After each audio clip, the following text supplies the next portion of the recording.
Good morning and welcome to Sports at Sunrise, where you get your morning sports opinions. Just me today. Gonna be a short, gonna be sweet. No need to overcomplicate it. Because it's not shit to talk about that isn't gonna be more in depth covered. Sunday when Geek is here. So I'm gonna take the chance to talk NBA, talk some wrestling, a tad bit of football, and go from there. Now let's talk wrestling first. AJ Styles is going to retire at the Rumble. He's getting his last match against Shinsuke Nakamura tonight at Saturday Night Main Event, which is where they seem to be rushing a retirement tour.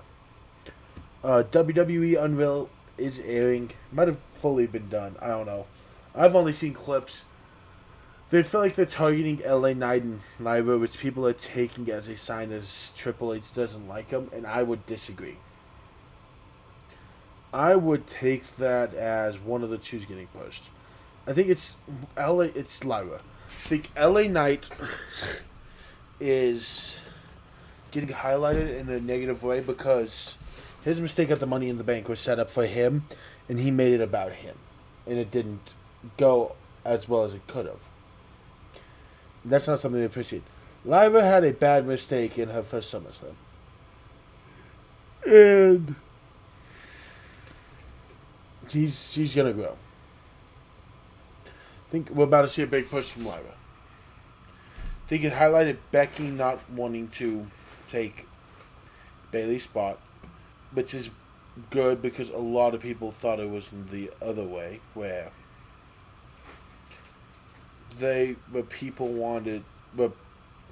Becky was pushing to take that spot.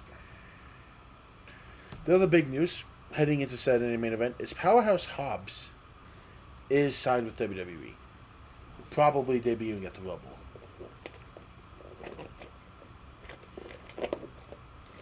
Because that's how WWE works this time of year. Which sucks because that would have been a nice surprise. Around your family.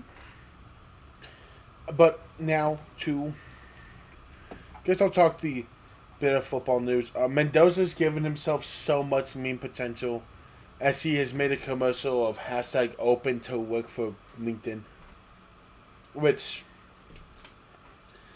is not good because one bad start in his rookie, and that's the meme that's going to be all over Twitter. The huge NFL news, though, the enemy is officially back with the Chiefs, which makes it very interesting on what's going to happen to Nagy. You still have 5 job openings. So you feel the Steelers are not going to go there. You feel the Bills are not going to go there. Browns have zeroed in on Grant Aldrich. Leaves the Cardinals and Raiders. And if he doesn't get either job, is he out of a job for a year? Is he... What's he doing for a season? The Bills, I believe, are the only team to interview Phillip Rivers to be the head coach. That's a hire, and I'm pretty sure Geek and I will talk about this more, but I'll give my 3 cents on it. That is not a hire I foresee happening. And if it does, I'm interested to see how he does. He has no head coach experience at the high school collegiate. Is he the head coach of his high school team, actually? Let me look this up.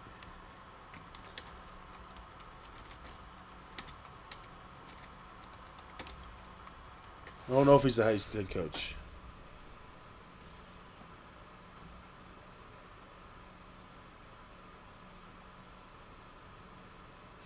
I don't know. I know he coaches there.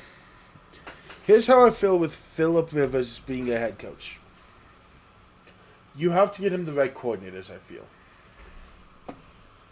I think if you can get him the right coordinators, he'll be great. Because I don't think he can call his own offense right now. I think that's something he needs practice with.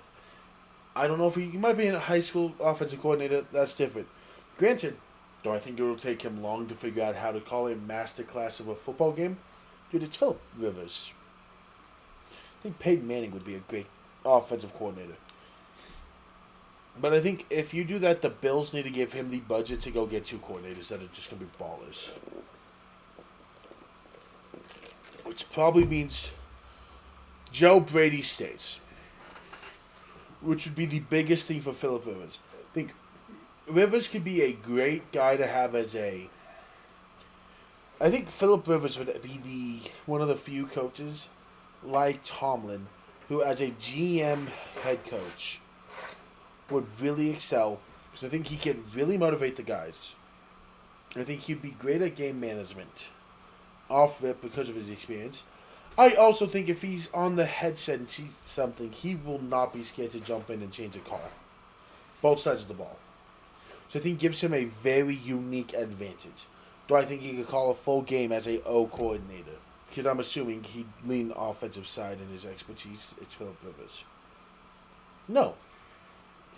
I don't think he expects to. I don't think he can call a defense. With that being said, do I think he's the kind of guy who would take over and call something if he doesn't like something and change it himself? Yes. But I think Philip Rivers can get the most out of his personnel and add his little twist from what he knows. He is really good at what he does. Eric Bieniemy's, I said that already. There's another.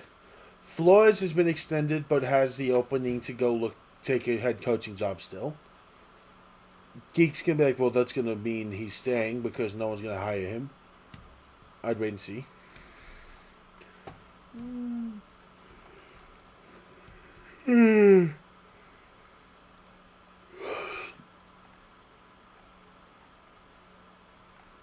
But we will see.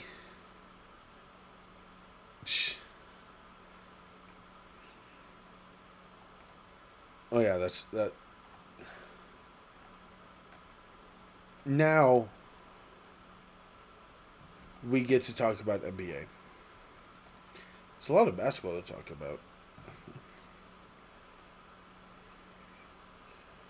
The Hornets are returning to reality. No longer on this huge win streak. The Knicks finally had the bounce back game. Pistons are struggling. Thunder beat the hell out of the Bucks. And the Raptors are playing at a solid level of basketball. That's all Wednesday. Thursday, Sixers on a Joel Embiid triple-double one. P. Watt had a game that only, I think, Wemby's had this year as well. Just scary. Nurkic had a triple-double. Same night as Embiid. Clippers beat the Lakers off of Zubac, who I thought wouldn't help them. Shaden Sharp and the Trailblazers beat the Heat. Today, Rockets won. Huge for them. Hawks won. Huge for them.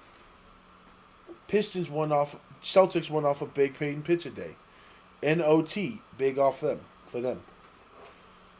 Cavs won. Lucky. Pelicans beat the Grizzlies. Who cares? The Pacers beat the Thunder.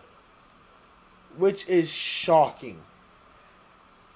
Because they have not been good. Jarris Walker, Nimhart, Siakam all had 20. And Shea had no help outside of Shea.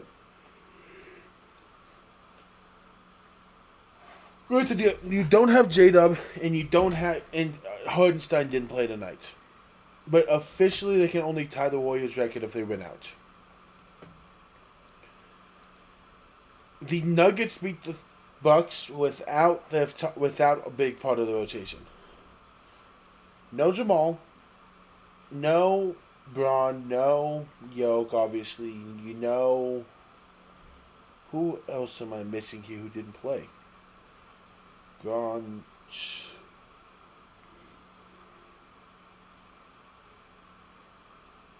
Oh, no P. Watt. I'm still missing this. No, I'm not. Right? Murray, Braun, Cam, so you're down 5 of your 8-man rotation. Yeah, we want a 9-man now. Because you didn't have Val tonight either. So 6 of your 9-man rotation, 69, out. And you have Aaron Gordon get injured. Therefore, of your top 9, you're down 7 the entire second half. And you win the game. Granted, Giannis did get hurt towards the tail end of this game. That changes this. But why did I say Jay? Julian Strother had 20 after having a bad stretch. Zeke Naji had 11 and 12 on a bad shooting night. Bruce Brown played well. Tim Hardaway, baller. Everyone knew this. Bruce Brown was also negative 20 this game. Ugh. But the Nuggets' depth is really showing how good it is, which is awesome. Because that's the worry with the Nuggets is what happens when Jokic isn't in. They're proving they can ball. And it's full panic mode for the Bucks. But I want to talk about the Warriors. This dynasty is officially over, I think.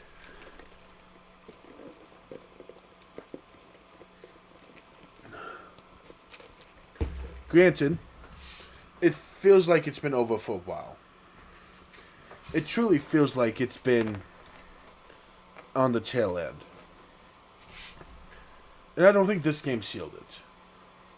See the Jimmy stuff, I think the starters have not... I think, like, Steve Kerr said it, Jimmy has said it, Steph has said it. These are all... This team is old now. Draymond's not Draymond.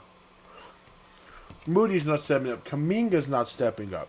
And Kuminga is not going to be there.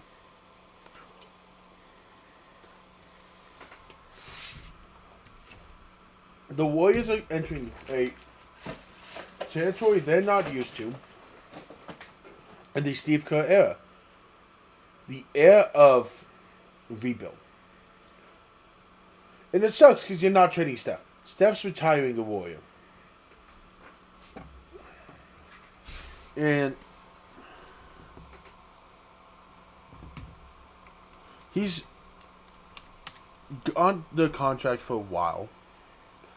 And he's not going to retire at 30. I mean, he could. But he's not going to retire when he's still this good. It is his last year on his deal. So he could, hypothetically, take a pay cut to start to help kick off this rebuild. But we'll see. I said he's gonna be there. The other guy, I guess I haven't talked about, is LeBron. There really is only 3 options for him. They're not gonna bring him back at the money that he's currently making. He's either gonna take that pay cut, go back to the Lakers. He's gonna retire, which I think is the likely outcome at this point.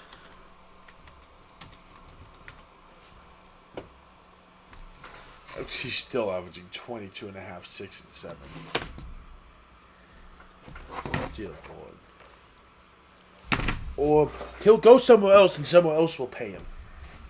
Or he'll take a pay cut to go somewhere else. Denver, please. But I think if he takes a pay cut, it'd be to go to either Miami, Cleveland, or Golden State to go play with Steph.